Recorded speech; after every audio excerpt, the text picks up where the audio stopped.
राधे राधे दोस्तों। आप सभी का स्वागत है आपके अपने चैनल व्रत पूजन और कहानियां में। मैं आज आपको गणेश भगवान की कथा सुनाने वाली हूँ। एक सास बहू थी। सास अपनी बहू को खाना नहीं देती थी। बहू रोज नदी पर जाती तो जाते समय घर से आटा ले जाती और नदी के पानी से आटा गूंथती। गणेश जी भगवान के मंदिर के दीपक से घी लेती और भोग में से गुड़ लेती। पास के शमशान में बाटी सेकती और बाटी में घी गुड़ मिलाकर चूरमा बनाती और गणेश जी भगवान के भोग लगाकर खुद जीम लेती। ऐसा करते हुए बहुत दिन हो गए। यह देखकर गणेश जी भगवान को बहुत आश्चर्य हुआ और उन्होंने अपने नाक पर उंगली रख ली। बहू तो घर आ गई, परंतु जब दूसरे दिन मंदिर के पट खुले तो लोगों ने देखा गणेश जी भगवान की नाक पर उंगली है, तो मंदिर में भीड़ इकट्ठी हो गई। गांव के लोगों ने हवन पूजा की, पर गणेश जी भगवान ने उंगली नहीं उतारी। तब सारे गांव में कहलवा दिया कि जो कोई गणेश जी भगवान के नाक से उंगली हटवाएगा उसे राजा जी सम्मानित करेंगे। बहू ने सास से कहा, सासू जी मैं कोशिश करूंगी। तब सास बोली, इतने बड़े बड़े विद्वान पंडितों ने कोशिश कर ली तो तू क्या करेगी।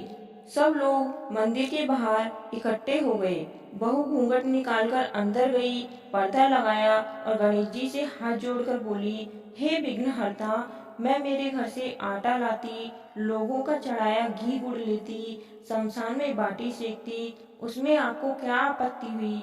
आपको मुंह से उंगली हटानी पड़ेगी। गणेश जी ने सोचा, इसकी बात तो माननी पड़ेगी। इसने पहले मेरे भोग लगाया, यह भी मेरी भक्त है। गणेश जी भगवान ने उंगली हटा ली और बहू को आशीर्वाद दिया कि इस गांव में सभी प्रेम से रहेंगे। बहू मंदिर से बाहर आ गई।